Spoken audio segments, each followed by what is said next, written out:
Georgia, that'd be.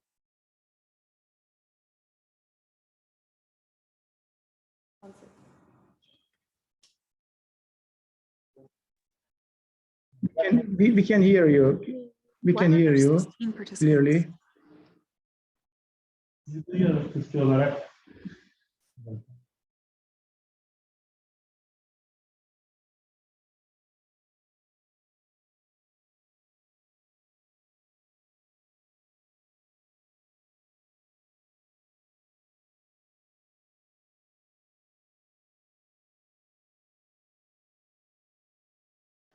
Evet, duyuyoruz.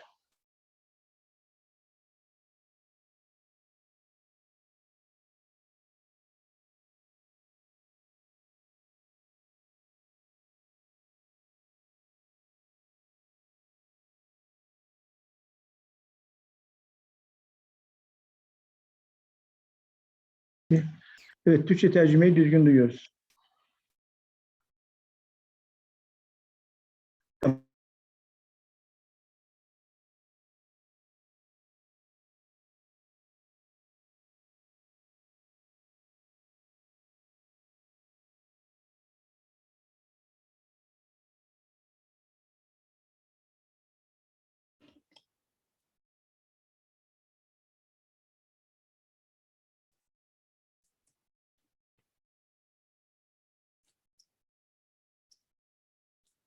Good morning,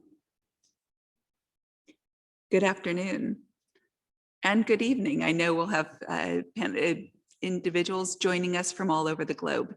Welcome to the second episode of the WHO Health Workforce and COVID-19 Action Series. Episode 2 is focused on the theme Invest. Here we have invited a number of exciting panelists to join us to discuss their perspectives and lessons learned thus far in the pandemic on the topic of investment in the health workforce. This discussion will be recorded, and the recording will be placed on the Health Workforce website, along with any relevant documents from the presentations and related to our question and answer. All participants are muted. Please use the Q&A function to post questions of the panelists. If you'd like your question to be anonymous, please feel free to select that box. The format of today's discussion will be an introduction by the Director of Health Workforce, followed by 3 panel presentations, then followed by question and answer. We hope you will indeed pose your challenging questions to these panelists. There will be simultaneous translation during the entire presentation. It's important to note that our first panelist is from the Republic of Turkey and will be speaking in Turkish. So I encourage everybody to find that wonderful interpretation button at the bottom of your screen and ensure that you have selected the language that you'd like to listen with. My name is Catherine Kane. I'm a technical officer with the WHO Health Workforce. I'm very pleased to welcome all of you, to encourage all of you to share your observations using the Twitter hashtag #SupportHealthCareWorkers. I now have the great pleasure of introducing Mr. James Campbell, Director of Health Workforce, to set the scene for us. Jim, over to you. Thank you, Catherine, and indeed, good afternoon, good evening, good morning, wherever you're joining from. Today's second session to allow for time difference around the world, and an excellent panel to join as well. As Health Workforce, we believe in decent work, and that does mean that you don't get up at 3 a.m. or still connect at midnight to be following some of the global dialogue, hence the 2 discussions. It is the International Year of Health and Care Workers. We're joining you live today from the executive boardroom at the World Health Organization. And it was very much here last year in November that His Excellency Minister Fahrettin Koca from the Republic of Turkey tabled a proposal to designate 2021 as the International Year of Health and Care Workers, given the tireless response of health and care workers all over the world at the forefront of the COVID-19 pandemic. And it's wonderful that we can be joined today by His Excellency Dr. Sabahattin Aydin, the Deputy Minister from the Republic of Turkey, in a short while. Briefly, just some opening comments and suggestions, if we can put the slides up, please, to mark where we are. The theme and the campaign for the year takes the measure Protect, Invest, Together. And it's very much the first two of those, to protect and invest, is that we protect and invest in those who have cared for us, who invest their time and their energy in investing us. Next slide. And next slide. In the campaign objectives for the year, the third campaign objective, very much about how we engage with governments, member states, international finance institutions, and other partners to ensure that we protect and invest in the health and care workforce. Next slide. It is very much an investment in human capital approach. We set out the evidence with our partners from the ILO and the OECD, and with an expert group that included the World Bank and many, many others, the evidence base that investing in the health workforce, the people that provide our health and care services around the world, results in multiple dividends in our health economy, in our population health, in the health of the labor force and the productivity of our institutions, companies around the world. It also attracts a dividend. We have a health and care sector which is primarily almost 70% women. And so we particularly create jobs for women and youth. So the multiple dividends are there. But that investment dialogue, challenged by the COVID-19 pandemic and the very harsh realities. Next slide. What we've seen here is that pre-existing shortages in the health and care workforce, this green column to the left, then further put under stress and tested in terms of its resilience as the same workforce is having to contend with managing the pandemic and delivering essential health services. The third cube here in orange, yellow, then looking at the impact of the same workforce also being asked to start to roll out vaccination services around the world's largest ever vaccination campaign. And it's here that our choices count. If we do not invest in the existing workforce, their resilience, their capacity to withstand the stresses and strains, their mental health, then we will not be able to deliver on the ambitions. And with those choices comes the reality. Next slide. And we're very encouraged that member states in the World Health Assembly just at the end of last month really have taken the COVID-19 lessons learned with two resolutions that particularly spell out the need to invest. In the discussion on protecting, safeguarding, and investing in the health and care workforce, some very clear language around that investment needs, and in particular for nurses and midwives, a clear language around investing in education, jobs, leadership, and service delivery. Next slide.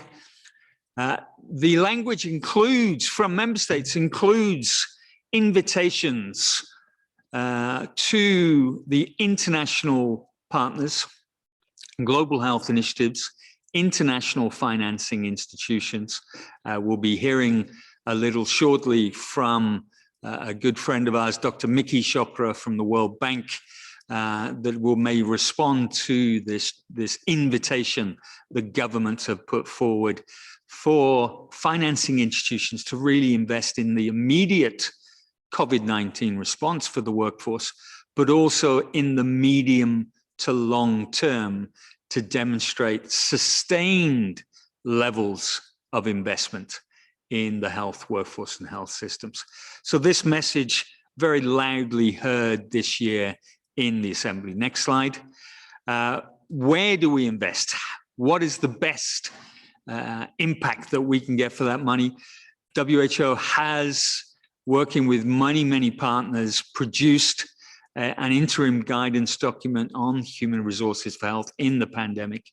And next slide. Included in that, in particular, where the evidence points to value for money in terms of what can be achieved with investing at the national level in health and care workers to make sure that they are protected, supported, and enabled to deliver.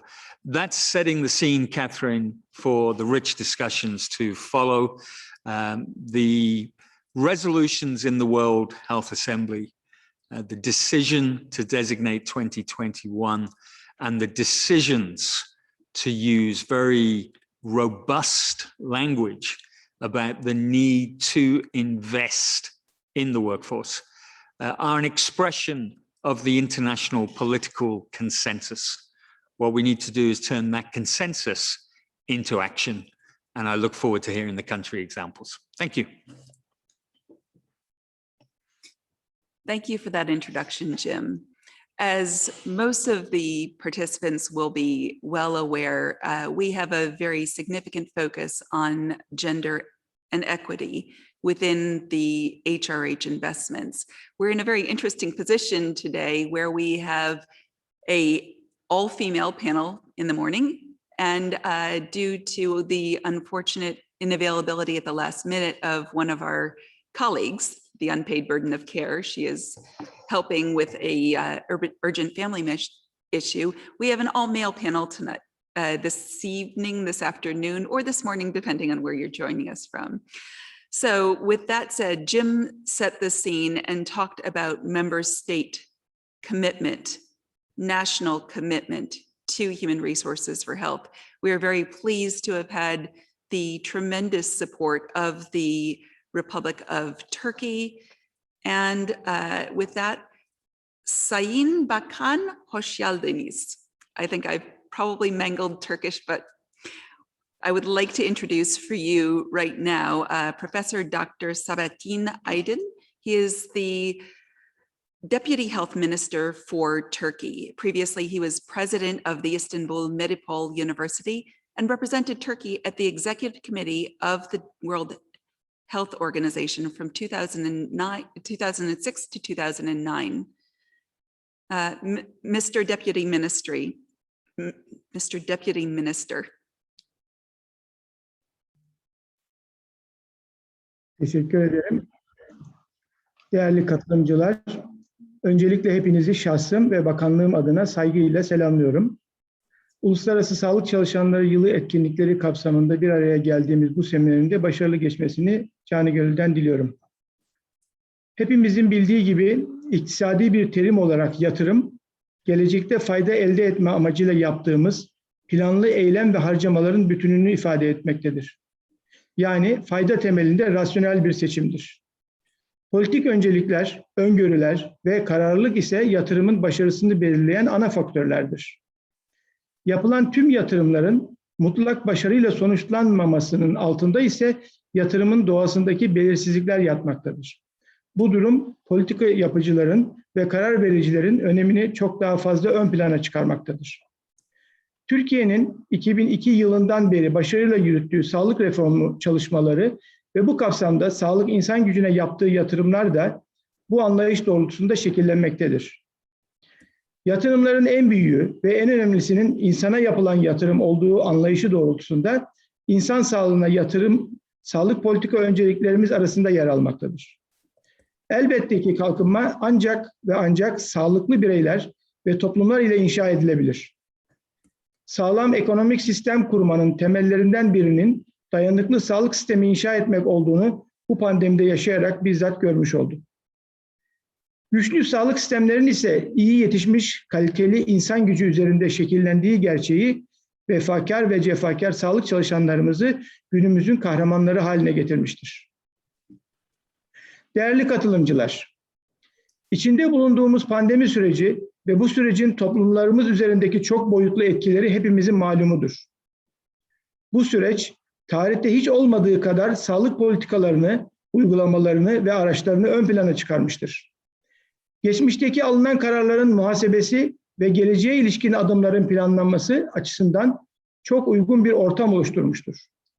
Biz sağlık politika yapıcıları, sağlık sektöründe ortaya çıkan harcamaların ekonomik anlamda bir maliyet değil, geleceğe yapılmış en akılcı yatırımlar olduğunu geçmişte defaatle vurguladık. COVID-19 süreci de sağlık sistemlerine ve sağlık insan gücüne yapılan yatırımların ne kadar doğru bir politik seçim olduğunu bize açıkça göstermiş oldu. İnsanların yaşam kalitelerindeki değişim ve beklentileriyle teknolojinin hızlı gelişimine en hızlı ayak uyduran sektör, sağlık sektörü ve sağlık hizmetleridir. Bu süreçteki değişmeyen tek gerçek ise tüm sistemin kaliteli, iyi yetişmiş insan gücü üzerinde şekillendiğidir. İşte COVID-19 ile mücadelenin ana aktörleri olarak sağlık insan gücünün ön plana çıkmasının nedeni de budur. Yapılan değerlendirmelere göre sağlık sistemlerinin güçlendirilmesi için OECD ülkelerinde gayri safi yurt içi hasılanın %1,5 kadar yatırım yapılması gerekmektedir. Bu yatırımın ise yarıdan fazlasının sağlık insan gücü için gerekli olduğu kabul ediliyor. Yine bu tahminlere göre her yetişmiş sağlık insan gücünün hizmet sektöründe 2 yeni ilave iş ortaya çıkarılabileceği değerlendirildiğinde sağlık insan gücüne yapılan yatırımın ne kadar yerinde olduğu bir kez daha ortaya çıkmaktadır. Değerli katılımcılar, pandeminin ilk gününden itibaren ülkemde de bütüncül hükümet yaklaşımı içerisinde başarıyla bir mücadele yürütülmektedir. Bizim bu mücadelemizin de ana aktörleri elbette ki başarılı ve fedakar sağlık insan gücümüzdür. Türkiye olarak yaptığımız beşeri ve fiziki yatırımların azami düzeyde karşılığını almanın da memnuniyeti içindeyiz. Yaşadığımız tüm bu acılar içerisinde bu durum bizim için bir teselli kaynağı olmaktadır. Bilindiği gibi başarılı bir pandemi yönetimi, kritik personelin tanımlanması ve kritik görevlerin de devamlılığına dayanmaktadır. Her iki unsur da kaliteli insan gücünün mevcudiyetine bağlıdır. Ülkemizdeki sağlık çalışanlarımız bu anlamda dünyada çok önemli bir rol model olmuştur. İşte bütün bu gerçeklikler 2021 yılının sağlık çalışanları yılı ilan edilmesi için öncülük etmemizin altında yatan motivasyonlar arasında yer almıştır. Elbette sadece ilan edilmesi yeterli değildir. Tüm yıl boyunca etkili ve görünür bir şekilde sağlık çalışanlarının fedakarlığını, azmini, başarısını ve beklentilerini ortaya koyacak faaliyetleri yürütmek gerekmektedir. Biz Türkiye olarak pandeminin ilk anından itibaren ülkemizdeki sağlık çalışanlarını maddi ve manevi yönden destekleyici çalışmaları eldeki tüm imkanları zorlayarak yürütüyoruz. Bu kapsamda ilave sağlık personeli istihdamı ve ek ödemelerle ekonomik olarak desteklerinin sağlanması gibi çalışmaları devam ettiriyoruz. Uluslararası anlamda ise süreci yönlendiren ve destekleyen ülkeler arasında bulunduk ve bulunmaya devam edeceğiz. Geçtiğimiz Dünya Sağlık Asamblesi'nde de konuya ilişkin kabul edilen 2 karar tasarısının eş sunuculuğunu üstlenerek hem hazırlanmasında hem de kabulünde önemli katkılar sunduk. Birleşmiş Milletler bünyesinde hazırlıkları süren ortak bildirinin çalışmalarına da öncülük ediyoruz. Değerli katılımcılar, en önemli görev ve sorumluluklarımız arasında yer alan insan sermayesine yatırım yapma sürecinde rol ve sorumluluklarımızın bilinciyle sağlık sistemimizin gereksinim duyduğu nitelikli sağlık insan gücünün yetiştirilmesi için hepimize çok önemli görevler düşüyor. Maalesef sağlık insan gücü konusunda eğitim, tecrübe, sayısal eksiklik ve coğrafi dağılım dengesizliği gibi birçok sorun başta az gelişmiş ülkeler olmak üzere tüm dünyada devam etmektedir. COVID-19'un oluşturduğu uluslararası dayanışma ortamı ve içinde bulunduğumuz sağlık çalışanları yılı tüm bu sorunları tartışmak ve çözümler aramak adına bize eşsiz bir fırsat sunmaktadır. Bu nedenle bu ve benzeri uluslararası etkinlikleri çok kıymetli buluyor ve emeği geçen herkese teşekkür ediyorum. Hepinize saygılar sunuyorum.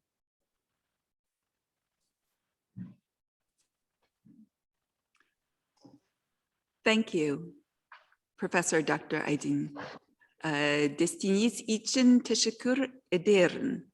Thank you very much for that important intervention and for emphasizing that the most important investment that we can make is in people. And for the maximum return on investment, we need that sustained investment, that sustained focus on human resources for health. I really appreciate that you highlighted that it is not a cost, but rather an investment in the future.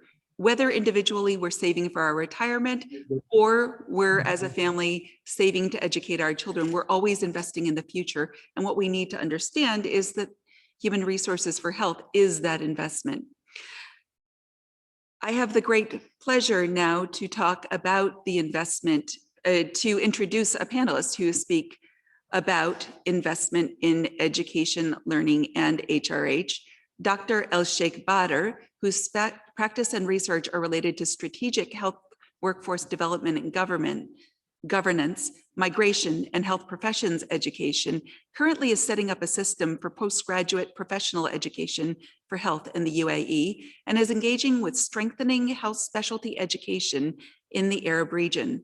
His longstanding health workforce development experience in Sudan is boosted by considerable regional and global involvement with initiatives, consultations, and networks on health systems and the health workforce. Dr. Badr, welcome. Hello, thank you so much, Catherine. You hear me? Okay, I will try to share my screen.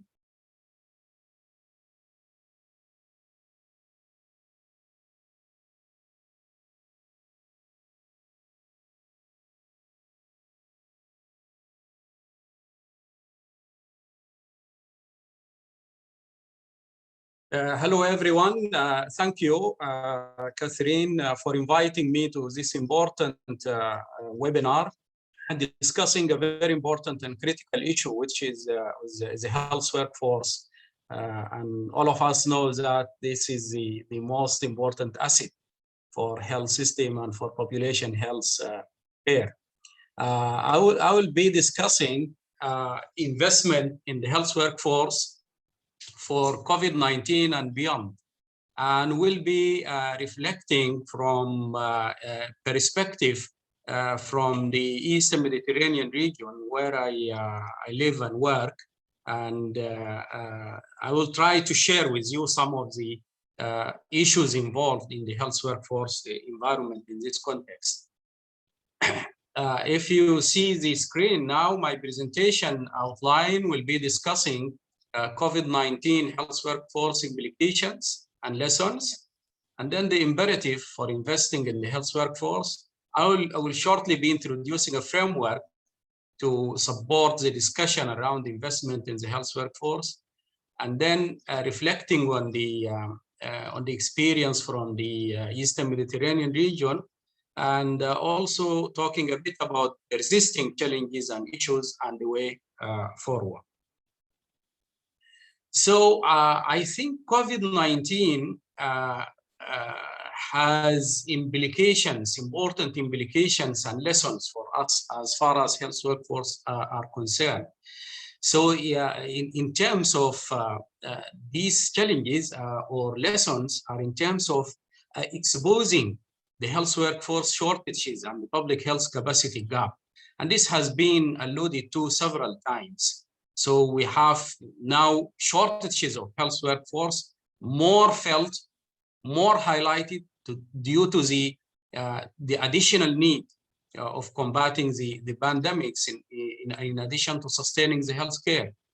And also there was a clear public health capacity gap, whether in terms of the numbers and competency of the core public health workforce, or in terms of public health skills among the general workforce. Also highlighting the overlooked dimensions of the health workforce. With COVID, we now speak more about occupational health and safety, mental health of the health workforce, and work overload, etc. All these dimensions were not as highlighted in the previous times. Also, COVID brought with it shedding the light on the humanistic, what I would call the humanistic aspect of the health workforce. And this might be cynical, but health workforce has been viewed as one of the assets of the health systems for a long time, and their human side was not really very much focused. Now it became clear with this pandemic. Then justifying the need for a full spectrum health workforce, also COVID has taught us that it's not only physicians, not only nurses, and not only highly trained cadres that could combat the pandemic. We need the full spectrum of the health workforce. Also revealing the limitations of the existing health workforce development frameworks. Actually, with COVID, we are now discovering that the frameworks we developed to strengthen the health workforce are not really very comprehensive and are reductionist in many ways. Lastly, it signals the problems of the what I call the business model health systems that lacks the social dimension. So with these implications of COVID-19, then there is the imperative for investing in health workforce for the pandemic response, but not only that, for pandemic preparedness and for resilience for the future, and most importantly for healthcare sustainability, and evidently for global health security. Those are all imperatives for scaling up investment in the health workforce. I'll be just introducing a framework to be used in this presentation to support the discussion. And this is based on a capacity framework previously published and based also on the recent publication of WHO around the pandemic and the health workforce.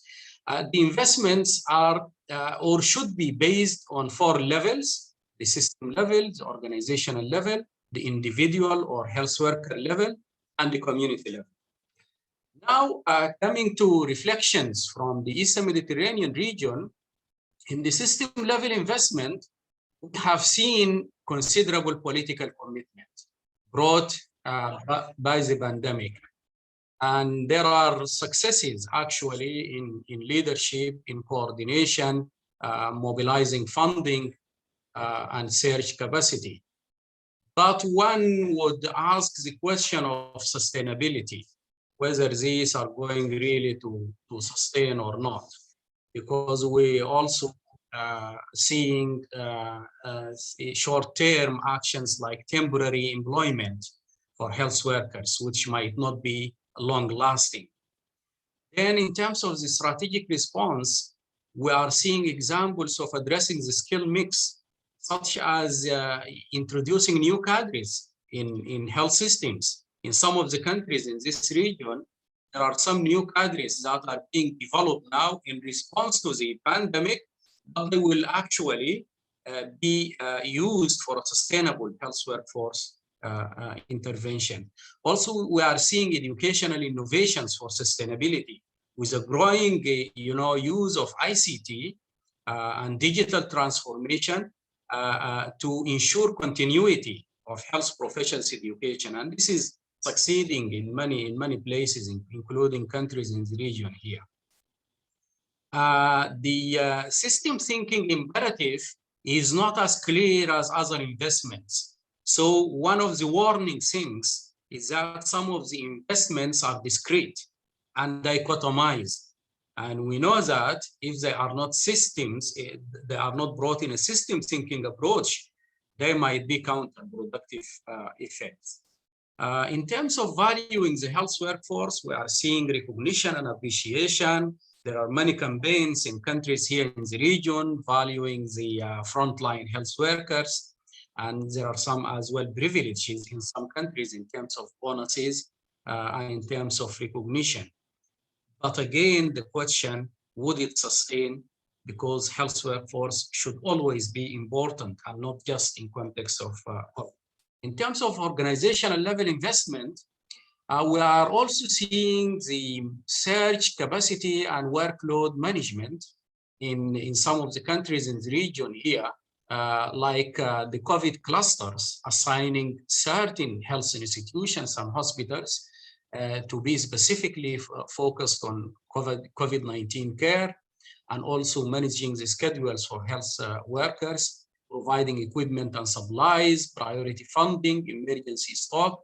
These are all mobilized in some of the countries with the pandemic.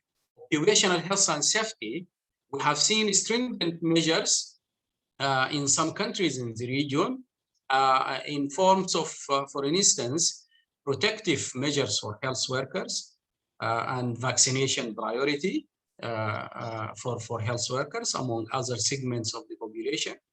Pay and incentives, we are also seeing examples of COVID allowances in terms of financial toppings, and we are seeing also a move in enhancing or promoting interprofessional practice and teamwork. But a point that should be reflected here, the Eastern Mediterranean region is actually heterogeneous, and we are seeing huge discrepancies among countries. While some countries are succeeding in these dimensions, others are struggling with problems of work environment and health worker demotivation, and I will come to that later. In terms of the health worker level investment, I guess with COVID, there are 4 Ds, the challenge of 4 Ds, which is death, dismissal, detention, and demoralization. This is clear with COVID. We have lost a number of health workers in different countries. In my own country, over 200 senior health workers were lost in this pandemic. In other countries, there are a lot of losses due to infection and prevention control measures that are not stringent and due to exposure to the hazard of the pandemic itself. There is, in terms of the dismissal, we have seen some cases of health workers who were held accountable of expressing their views around the health management, the health system management during the pandemic, and we have seen some cases of unionized actions in terms of protesting during the pandemic. In terms of the dismissal, paradoxically, the pandemic brought with it the economical difficulties in some of the sectors, including hospitals. And we have seen in this region that some hospitals opted to sack health workers and opted to dismiss health workers at the time that the pandemic response is very much in need of more health work. We also, in terms of demoralization, we are seeing some problems with psychological support and availability of protective equipment in a number of countries in the region. So at the level of individual health workers, there were some gains in some countries, but some tremendous challenges still remaining in other countries, reflected by the 4 Ds I alluded to. The final level is the community level investment. And actually, this is neglected, in my opinion, in the previous discourse around the health workforce. And now with COVID-19, it's becoming evident that we need to address the health worker community relationship in terms of addressing trust and addressing the rising violence against the health workforce and the stigma that came with the COVID-19.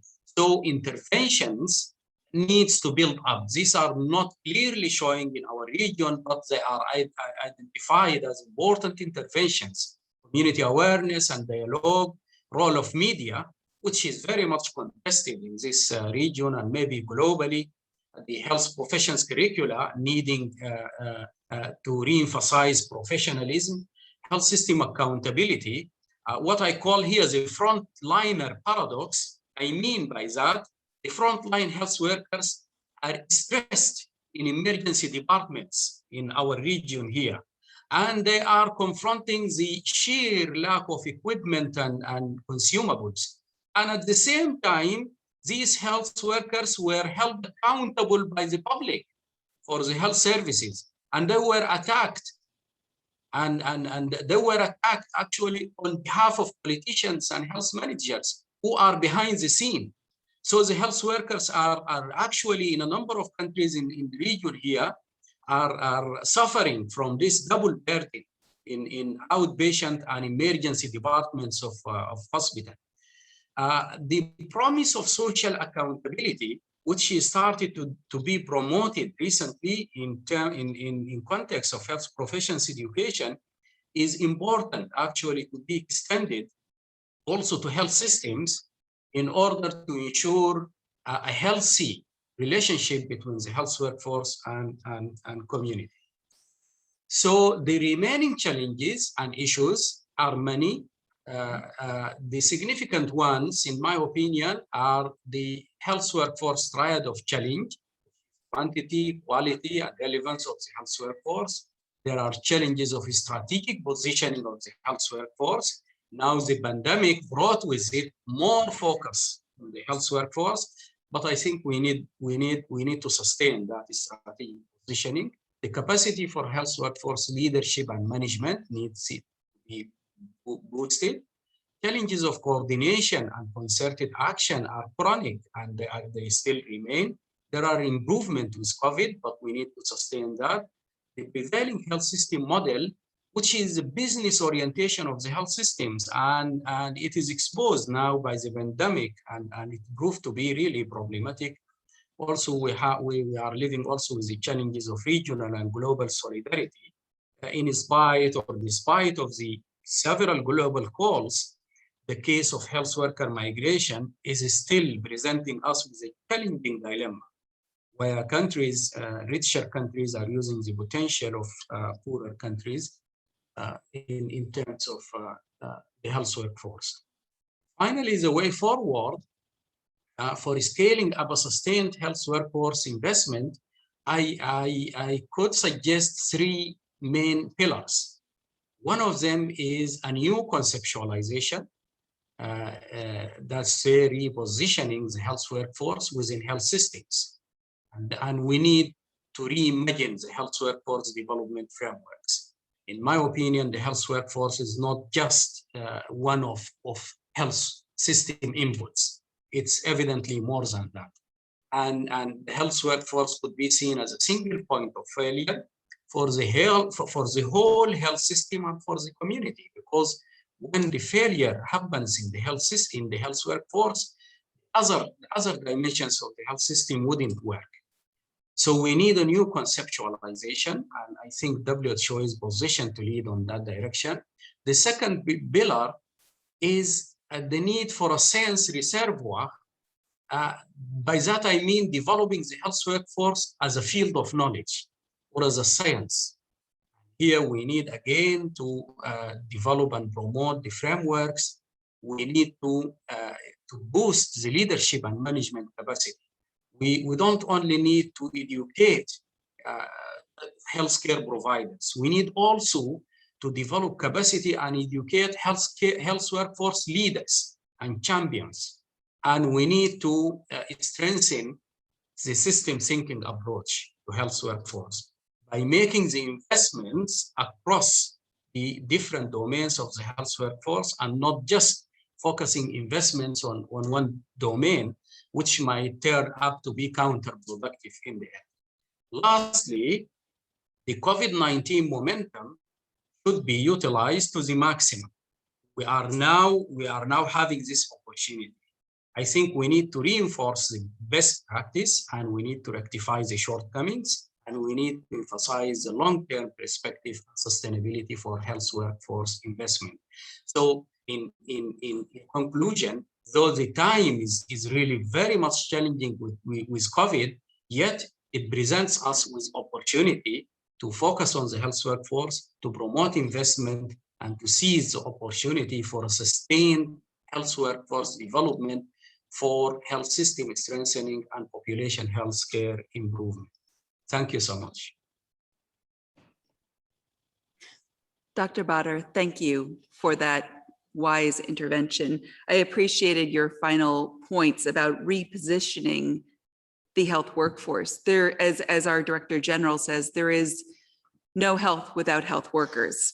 Science reservoir, investing in human resources for health, learning, and education, and then seizing this opportunity. The word sustainability probably was the most frequent in your intervention, and it caught my ear. This is exactly where we need to look. It's not a short-term intervention. This is a long-term intervention. This is sustained intervention and sustained investment. I will note that in our most recent poll, policymakers and managers can improve the working environment by forecasting staffing needs, improving HRH management capacity, and applying a gender lens were some of our top questions. I now have the great pleasure of introducing our final speaker for this session, Dr. Miki Chopra, who is currently the Global Solutions Lead for Service Delivery in the Health, Nutrition, and Population Global Practice of the World Bank. He leads its work around the organization, management, and quality of health services. Previous to this, he was the Chief of Health and Associate Director of Programs at UNICEF's New York headquarters.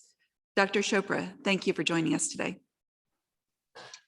Thank you, and thank you, Catherine and Jim, for a wonderful introduction and the setting of the scene, and congratulations to WHO and the ILO for putting this at the forefront, and congratulations to the member states for the wonderful year of the nomination of the year of the International Health Worker for next year. So this really sets the platform. If you could bring up my presentation, I have three key messages that I want to relay to the audience today from the World Bank. My first message is that we are open for business in terms of human resources for health. We've already invested 6 billion into the COVID emergency response, and we have another 6 to 8 billion for vaccination. And so the resources are there, and we've made sure that human health workers and human resources for health, and I'll touch on this later in my presentation, are seen as a priority. So my first message is ministries, ministers of health, please prioritize and get your ministries to prioritize human resources for health, because we're very much prioritize that within the bank. The second key message I want to get across is, though, that our projections and working with IMF shows that there will be a fiscal squeeze in the next year once this pandemic has passed. And we are very worried and very concerned that that squeeze will hit the health sector in particular, because we've seen this surge in financing. And so what I'll be presenting is then, how do we make the investment case for continued investment in healthcare workers in particular?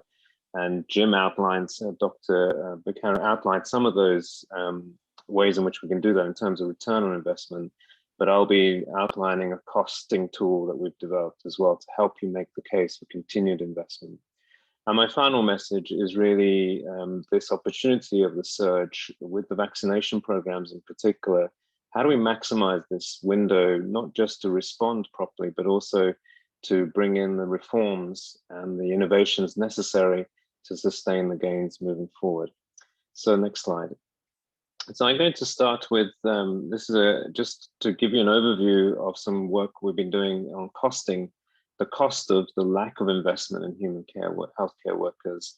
And this just gives you a conceptual framework of estimating the cost of COVID infection, of the lack of protection of healthcare workers that we've been running from here.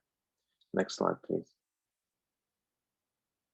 We're taking 5 countries to start with, and we're basically examining the cost of testing, treatment, lost productivity, increased mortality due to the loss of health workers or the morbidity amongst healthcare workers.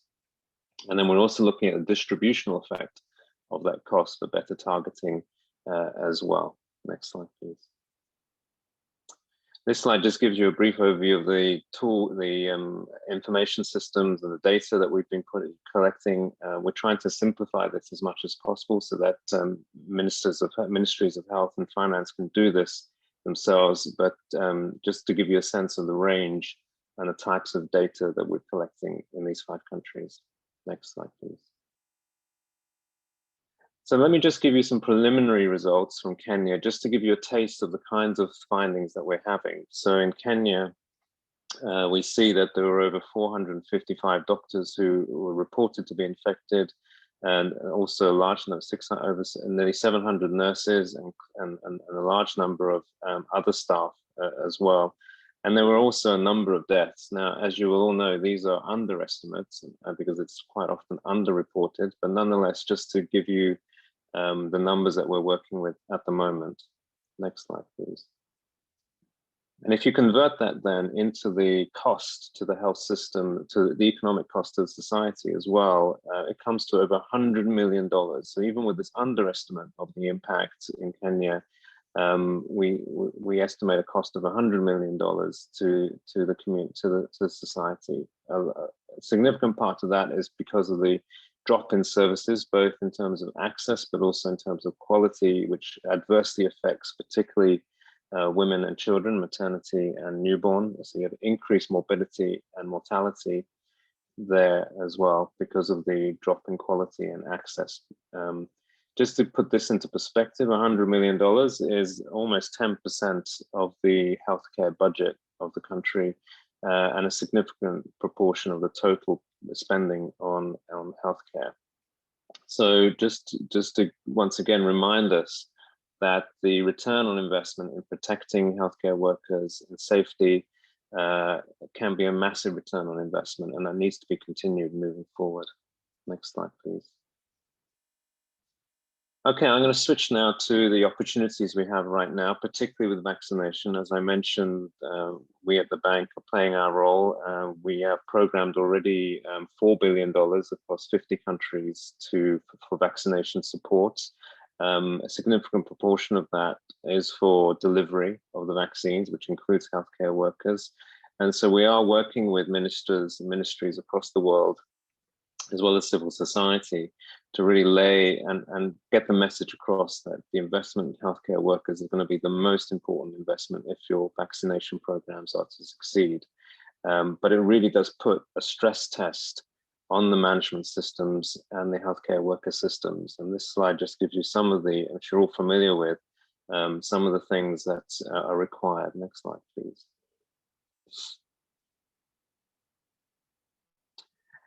However, all these extra tasks are coming on top of what they already have to do. So there is a cost that the system will pay to try and do the surge vaccination.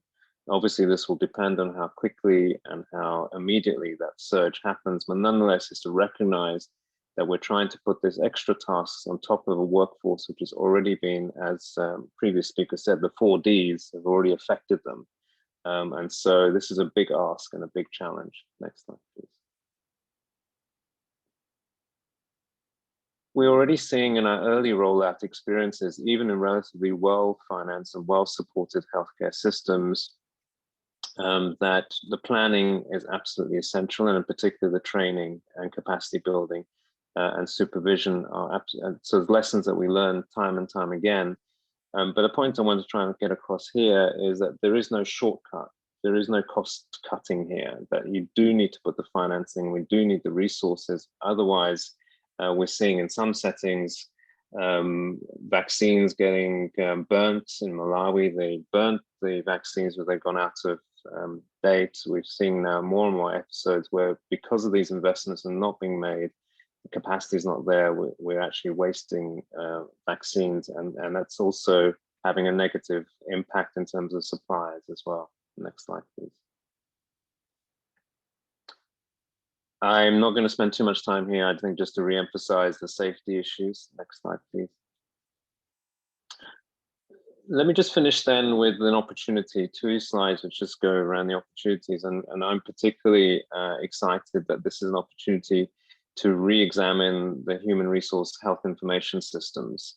Health workers are the first wave to be vaccinated. And this is a big opportunity for countries to clean up their information systems, to get rid of ghost workers, but also to include the private sector more officially this time. And also new cadres of workers, such as community health workers, can now be properly officially recognized and put on the system, whether or not they get salaried or whether or not they're employees of the state.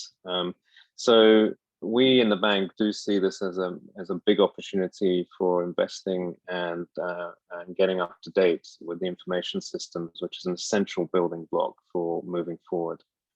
And then finally, the final slide is that we're also starting to see some innovations being able to go to scale. This just gives you an example of mHero, which many of you may be familiar with, but there are many other really exciting innovations which have been relatively small scale or limited in geographical scope.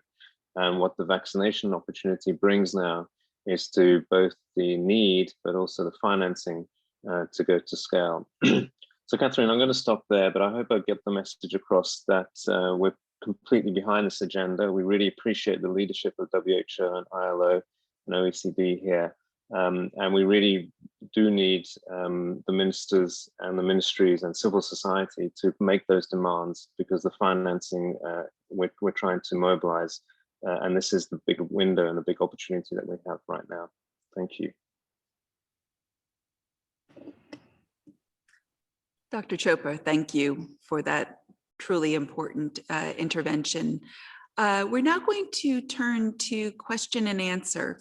And we'll start with a question from Deborah Kopansky from Canada.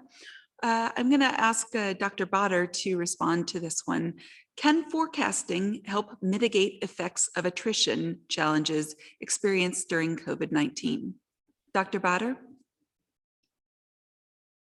Yes, thank you so much. I think logically, projecting and forecasting the health workforce has been promoted as a strategic response to for a long-term planning in context of health workforce. However, the lack of sustainable action and investment in the health workforce in many countries, and in particular, reflecting from our region here, would prevent any meaningful long-term planning. Planning has been short-term, has been reactive, has been responding to, but wherever you put a long-term plan, that would need a different mindset, really. And I guess it's a global problem, because the question itself has pointed out that in that context in Canada, the abrupt retirement of those health workers has created problems. So in our region here, this is still a challenge, but along with lessons that we get from this pandemic, I think this should be one of the focus areas, the long-term planning for health workforce for sustainability. Dr. Bader, thank you for that. And in fact, as you talk about long-term forecasting and planning, we currently are looking at a number of different investments with regard to human resources for health for vaccination rollout. Now, in many countries, those are temporary investments where we see that, in fact, vaccination may be a multi-year event. It may be every year we get a COVID-19 vaccine, and we will need the health workers to deliver that, just as we will need the health workers who will be delivering essential health services for years to come. A question for Dr. Chopra. The World Bank has got $12 billion in COVID funding that's been made available. What is going to countries in terms of the health services connector needs versus commodities, vaccines, and supply chains purchasing? And obviously, we're specifically interested here in what's happening in terms of the HRH investment for countries. Dr. Chopra? Yeah, thanks for that question. So first of all, just to remind everyone that, the resources we make available it's grants, but also subsidized loans, but they are government resources. They go through government systems. So it is government-led, and so the distribution of those resources vis-a-vis vaccines, commodities versus health systems, human resources is really up to the ministry and the government to make that decision. We have no earmarking or criteria in that sense. We have those soft guidelines that we are trying to encourage ministries to at least set aside 20 to 30% of the vaccine grants for the delivery side, as we call it. So that would be the training, the extra employment. Just to give you an example, we have seen many countries use these, but also our COVID emergency response resources for top up for danger pay. So it can be used to also directly reimburse health workers, as well as to bring on new. So many countries have used the resources for community health workers, for example. So it really is up to the government and national governments to make those decisions.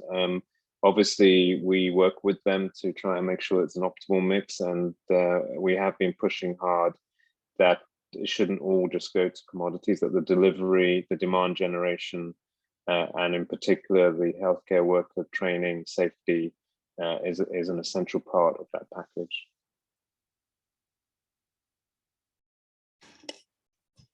Thank you for that intervention and for allowing me to also note that we do have a implementation guide on community health workers in vaccination, and I'll put that link in the chat.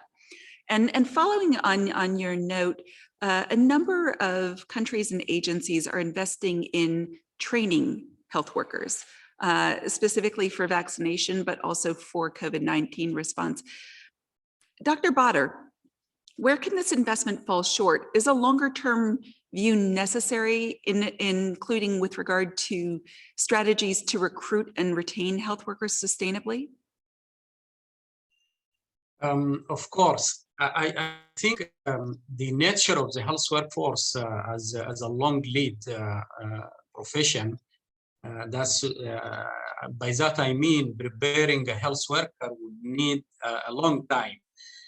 So the investment in training and education of the health workers should be one of the continuing investment in the health workforce. And we were apprehensive actually during this pandemic because the conventional health proficiency schools, most of them closed. And in some countries, including in my region here, that has affected the delay in graduation of health workers. But luckily, with the escalation of the digital transformation, again brought by the pandemic, that has helped a lot in trying to address the continuity of education and training. What could be a lesson for the future, in my opinion, in this domain, is that we should be capitalizing on this digital transformation, to use it hand in hand with the conventional methods to try and expand in education of health professions, and in particular in addressing the rural health workforce and the community health workforce, who are actually underprivileged in the previous model of health professions education in terms of being given chances for continuing professional development and advancement. Therefore, I think, yes, this area is very important, and with the pandemic, we can capitalize on the pandemic and devote some of the investments to the area of education. Thank you. Our next question is for Turkey. Sayın Bakan, Mr. Minister. Turkey just added a significant quantity of health workers. You really invested at national level in your health workforce. Can you tell us more? Because I think many of us are here to really learn from countries about their approaches and about what's necessary to advocate for human resources for health investments. Can you tell us where the initiative to add health workers originated, and how did the Ministry of Health work to generate or capitalize on political commitment to the health workforce.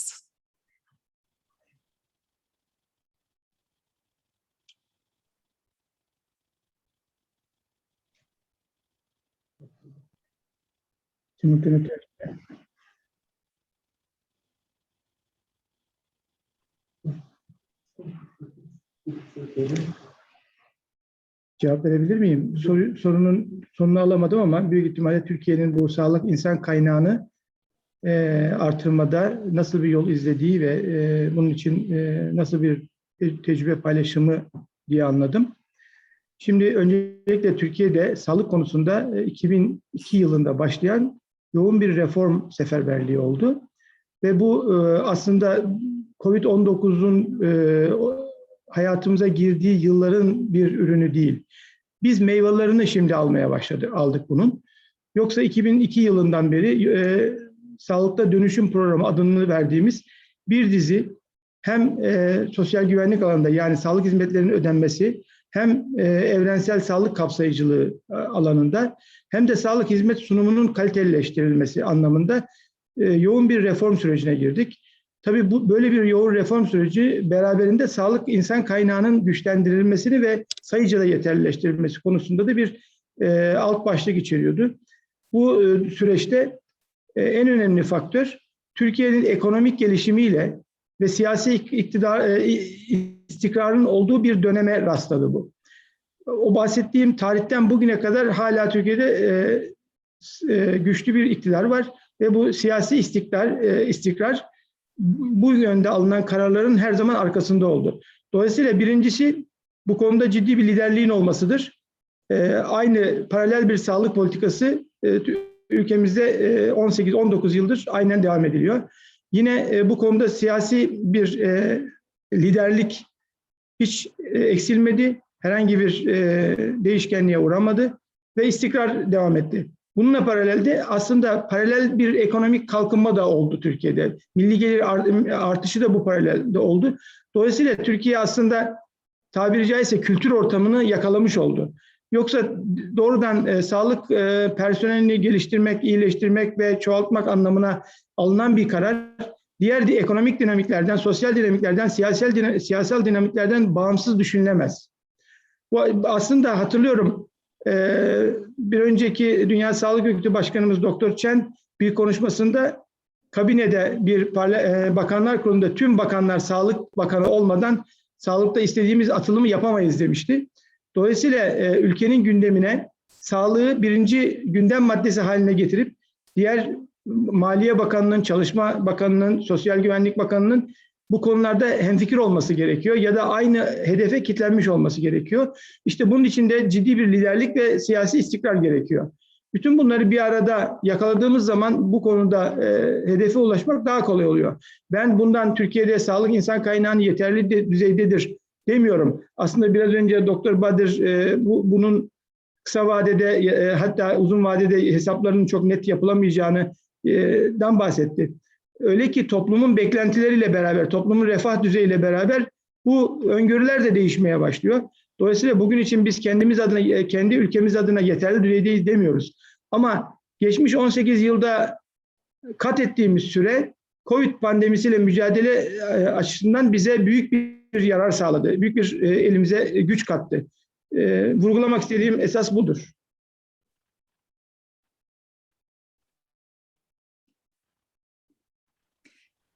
Thank you. Bu arada biz simultane tercümeyi duyamıyoruz. İngilizcesini bari dinleyelim arkadaşlar. Şimdi duymaya başladık. Yoksa şu ana kadar duymadık.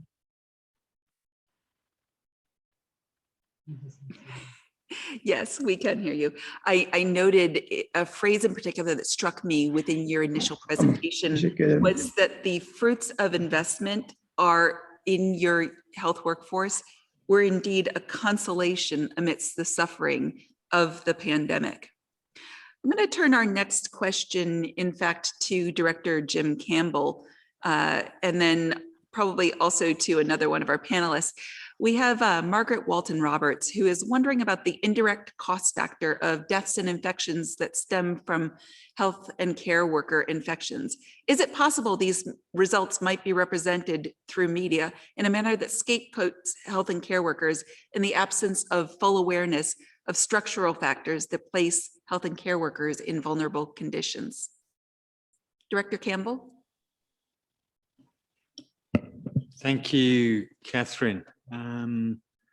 Margaret, good thing, and obviously maybe Mickey will come in as well in terms of how they've factored that into their country case studies that they're looking at and the preliminary results that he shared with us this afternoon. Clearly, we are all extremely concerned with the level of infections and deaths amongst health and care workers worldwide. We have published information in terms of the official data reported to the World Health Organization on the infections and deaths, but also on the estimates of death through a whole series of different modeling approaches and triangulation of data from the print media, social media, news media, civil society, health professional associations, publications. And through that triangulation, clearly two key trends that we have seen.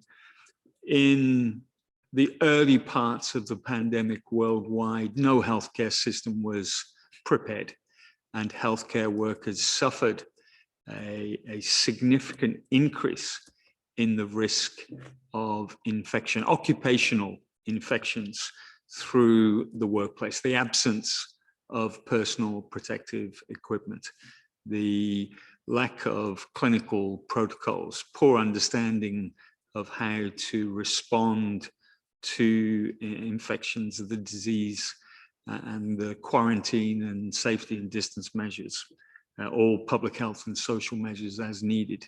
That occupational hazard, however, has reduced substantially month by month throughout the period of the pandemic, and where the occupational risk is considerably lowered relative to that of the share of the population. But notwithstanding that, there's still considerable amount of deaths.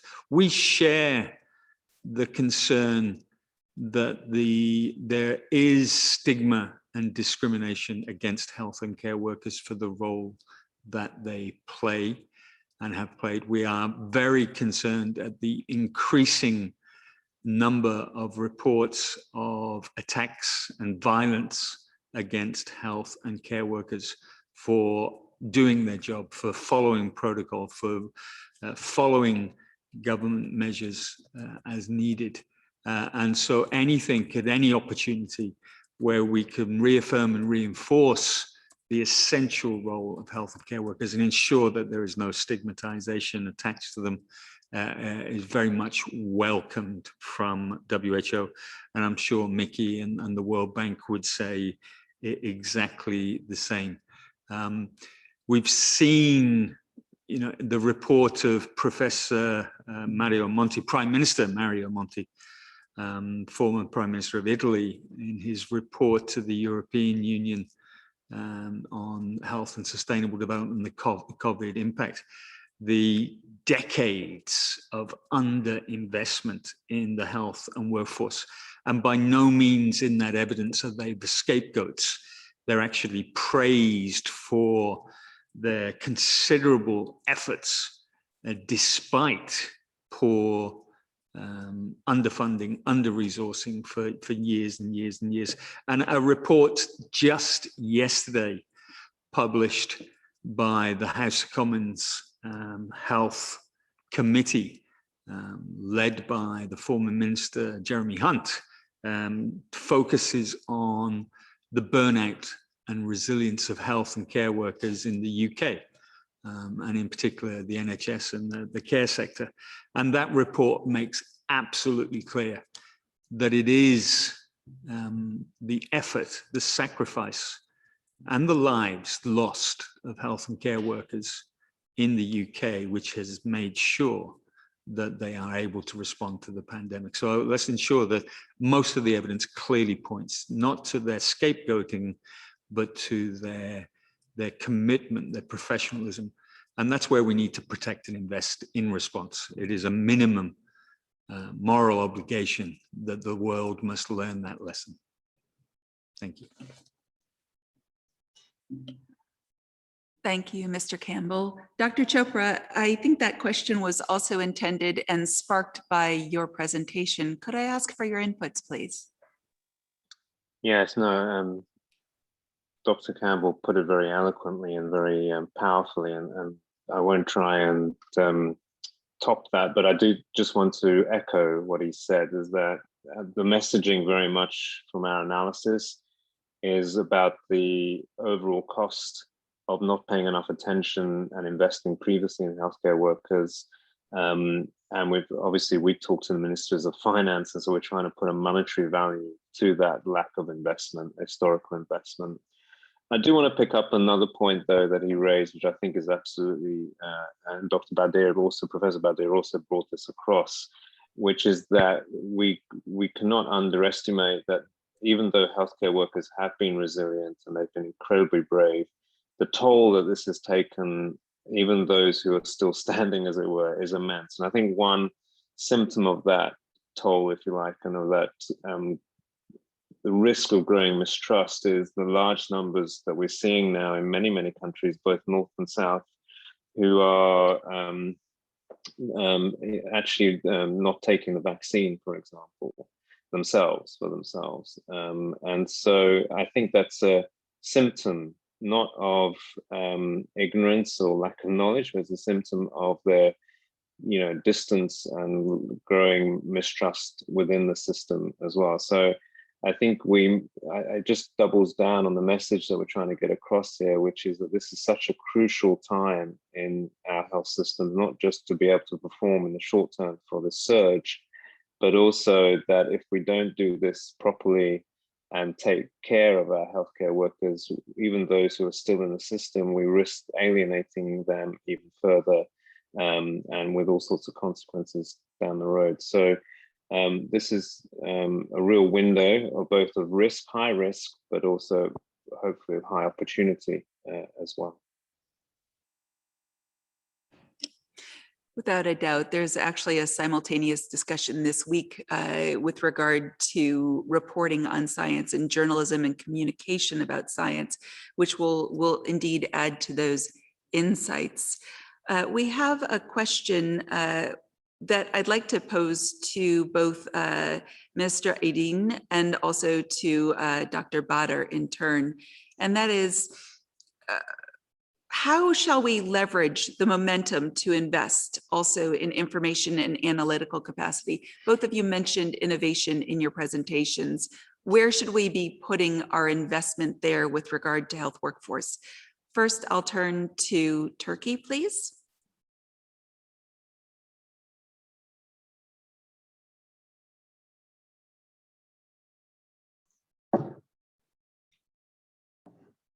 Ben başlayabilir miyim izninizle? Şimdi aslında biraz önce sağlık personelinle yapılacak yatırım açısından Maliye Bakanlarının vesaire farkında olmaması gibi sistemler de edildi. Aslında bu dönem COVID-19 pandemi dönemi bize büyük bir fırsat yakaladı. Bir fırsat penceresi var elimizde. O da sağlık personelinin, sağlık çalışanlarının ne kadar önemli olduğu, toplum hayatında ne kadar önemli olduğu. Hatta eğitim, ekonomi, diğer birçok faktörlerin buna bağlı olduğu, yani bir şekilde sağlıktan geçtiğini fark etmemize yaradı. Bunu fark etmemiz derken biz sağlık sektörünün, sağlık çalışanları olarak kendimiz her zaman farkındaydık ama bunu ikna etme, toplumun diğer kesimlerine, özellikle politikalarımızda etkili olan, bilhassa kaynak kullanımı makamında olan otoritelere otoriteleri bu yönde ikna etme konusunda elimiz daha zayıftı. Bu sayede şu anda bir fırsat yakaladık. Bu fırsatı iyi değerlendirerek biz bundan sonra sağlığı, toplumun hep öncelikli gündemi ve sağlık çalışanların da en kritik, toplumun geleceği açısından en kritik çalışan personel olduğu algısını toplumda çok rahat pekiştirebiliriz. Bu pekiştirmek bize neyi sağlar? Bundan sonraki yatırımlarımızı kolaylaştırır. Ama bence bu farkındalığı artırmanın bir başka dolaylı yararı var ki o da şu. Evet, biz sağlık alanında meslek edinmeyi seçmiş insanları belli bir eğitimden geçirerek, belli bir konuda tecrübe kazanmasını sağlayarak bir düzeye gelip hizmet etmesini sağlıyoruz. Ama önceden bu alanı seçmeye gönüllü olan kişilerin, yetenekli kişilerin içinden gelmesi çok önemli bir faktör. Özellikle nüfusu belli bir ölçeğin üzerinde olan ülkeler açısından bu çok kritik bir faktör. Eğer cazibe merkezi, çekim alanı haline getirebilirsek sağlığı, toplumda çok daha yetenekli insanların burayı seçmesi, hatta yetenek demeyelim tek başına, yeterlilikli, yetkin insanların, bunun içinde bir anlamda profesyonellik olduğu kadar bir anlamda fedakarlık, adanmışlık da var bu yetkinliğin içinde. Bu tür insanların sağlık alanını tercih etmesini de sağlamış olabiliriz. Dolayısıyla bir, sağlık alanında yatırım yapmamızı kolaylaştıracak güçlerin, odakların burada farkındalığın artırılması ve bu alana çekilmesi. İki, sağlık personeli, sağlık çalışanı olmaya aday gençlerimizin bu alana çekilmesi açısından bence bir fırsat var elimizde. Bu farkındalığı eğer sürekli kılabilirsek, bu iletişimle olabilir, bundan sonraki icraatlarımızla olabilir, sağlık personelinin topluma pozitif yansımasıyla olabilir. Bu konularda çalışabilirsek bence bu dönemi çok yaratıcı bir şekilde kullanmış ve geleceğe yatırım yapma konusunda da elimizi kolaylaştırmış oluruz diye düşünüyorum.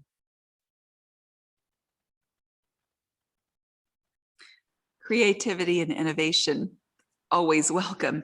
Dr. Bader, could I ask you to complement this intervention?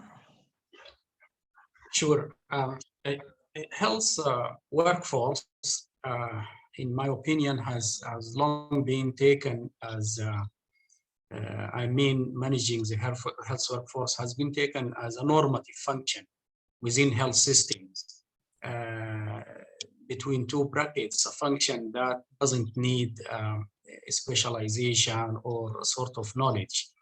And that has brought a lot of harm to health workforce. And one prominent among these limitations is the paradox that you find in different countries, where the country health system doesn't know the number of health workers who work in that country.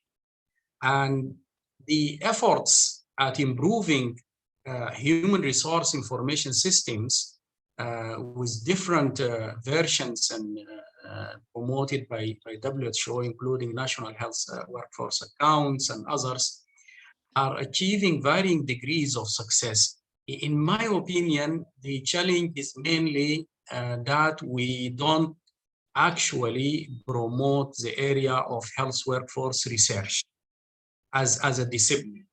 And I think there is a room now for innovation to come here into this area. If we can promote health workforce research as a mature discipline, bringing in the qualitative and quantitative cultures together, the multidisciplinary teams, and taking out the health workforce domain from medicalization and from the quantitative culture that is prevailing. So if we direct investment to this area, I think that would address the health workforce data information issue, and will bring in a lot of innovations and will scale up the health workforce through evidence and through research. And that could well, referring back to the question about the media, that could well connect back to media in terms of providing media with solid and evidence-based message to get promoted across the political system, across the community, and that would bring many benefits, in my opinion, to the health workforce area. So my take here is actually bringing a focus to health workforce research. Thank you, Dr. Badr. We value what we can count.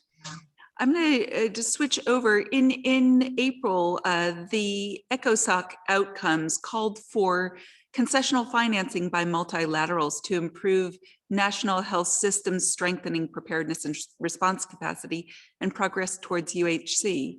And within this, they called for commitment to a coordinated global stimulus that promotes decent work, opportunity for youth, equity, building back better. Dr. Chopra, you referred to how World Bank responds to requests from countries and that you're trying to support countries in developing this understanding that includes human resources for health. Could you speak a little bit more towards the investment? I understand that last year you made a 15-month investment of 160 million of financing that was made available. Where is human resources for health fitting within this? And where are you working with countries to examine the return on investment that one gets when investing in the health workforce? So just 2 points to responses. Thanks for the question, Catherine. So first of all is our work, what we call our analytical work, which is part of which is the costing studies you saw, but we're doing a lot of other work at country level with ministries of health in particular to look at the whole labor market issue of health workers. So it's looking at the training, the absorptive capacity of the market, the alternative job opportunities for educated young people and so forth. So it's trying to bring the labor analytics to the table for health education and the healthcare workforce, so that we can help governments make more realistic decisions around investing in training, in regulations, and also their future needs moving forward. Now, directly in terms of using our financing for human resources for health, as I said, this is very much government's decisions about how much they prioritize.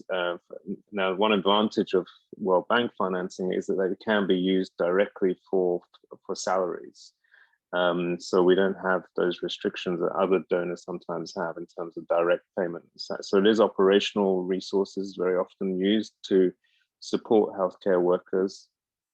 But also more and more, we've been working with ministries to see how can we tie payments to performance and to look at some of these challenges of accountability and feedback loops and supervision and training capacity. So we're learning, and this is part of the analytical work as well. And there have been some negative studies also showing that, directly too bluntly linking performance to pay can have negative side effects. So it's not just a slam dunk, but I do think we need to push the agenda in terms of thinking of new ways of how to finance, how to support, and how to incentivize the best of the best to become health workers is an unfinished agenda.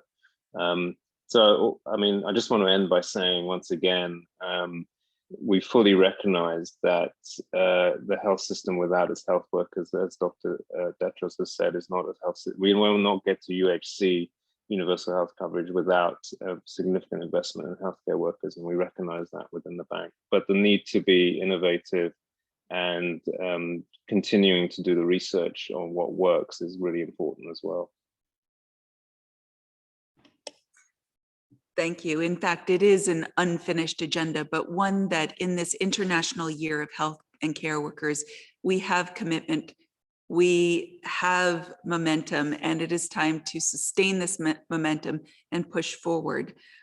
We also had some very nice links to digital and online learning. And as many of you will be aware, we have the WHO Academy, which last year in fact, launched a COVID-19 app to sustain continuous learning and on-demand learning for health workers. With that, I'm going to turn our final question to Mr. Campbell, which is, and after which I hope that he will indeed bring us home with some final comments. So the final question from Samil Johnson is, what about investment in health education? Director Campbell.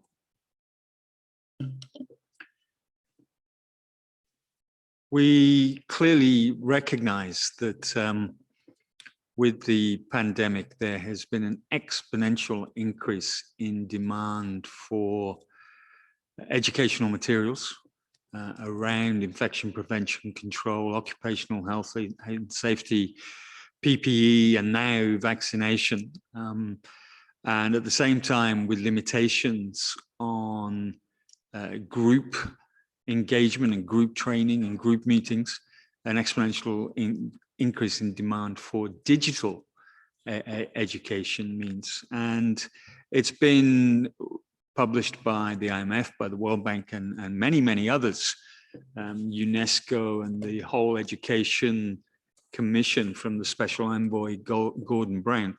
The COVID-19 has driven home the inequitable access to digital tools and digital education for it. At the same time, we've seen that the years of underinvestment has meant that the surge capacity that was required for students to come into practice, for retirees to come into practice, only went so far.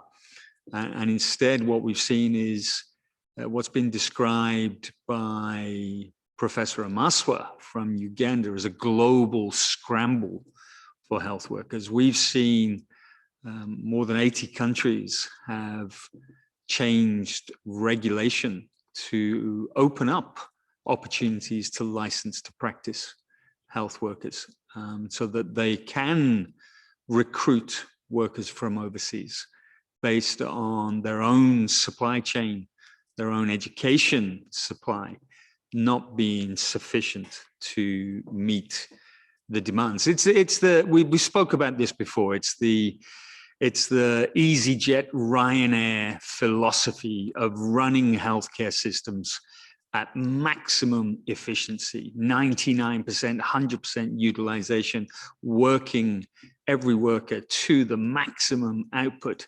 But as soon as it's tested, as soon as stress or trauma is put upon that type of healthcare system, it buckles, it crumples, and it's only through the resilience and professionalism of the staff around the world that they have survived intact and have been doing so well against all those efforts. So absolutely, the investments, it's welcome to hear some of the suggestions that we've had from His Excellency, the Deputy Minister of Turkey, about the political leadership and the long-term sustainable financing commitments that were made to drive investment in education and employment. It's wonderful to hear from Mickey talking about the World Bank is open and continue to drive demand for investments, and particularly investments around COVID,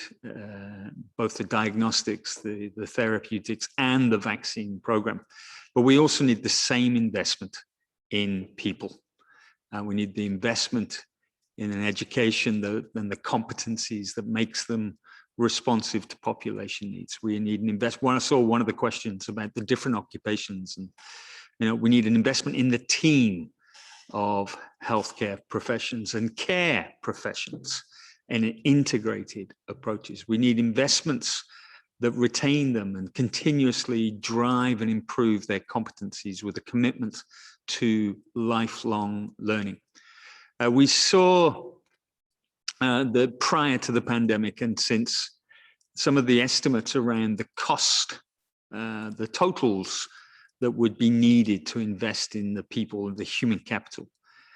We saw that the SDG 3 price tag to 2030, when you account for the growth necessary to achieve universal health coverage, 60 to 80% of the cost will be education and employment. And that should not surprise anyone. That is what OECD high-income countries are spending. So if we want to have health for all, if we want equitable access to healthcare, we have to be looking at those type of investment needs. And $1 billion here, $1 billion there is not going to make an impact. This needs multi-year investment into the education, into employment, into jobs for the long term. And like I said, it's really a moral obligation. There was an excellent piece written by David Berger in the British Medical Journal, which challenged everyone to actually say, is it, if you think it is appropriate that we put health and care workers in harm's way, and we accept without question that they will suffer occupational illness, infection, death, and not question that, there is something terribly, terribly wrong. I just hope that we will take the resolutions that have been tabled and adopted at the Assembly, the language on investing, and put that into practice so that we can look back in 10 years' time and said that when the world was called to task, we did respond. Thank you very much.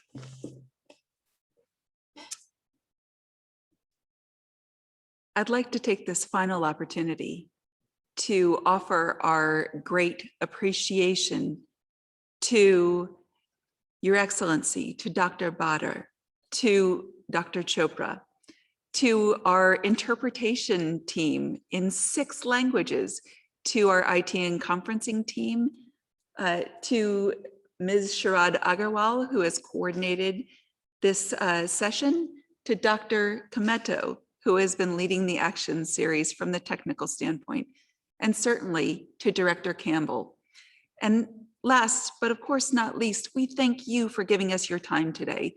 We ask you to join us in this International Year of Health and Care Workers to make that investment case, to protect, invest together in the health workforce. Thank you for your participation. Happy rest of the day.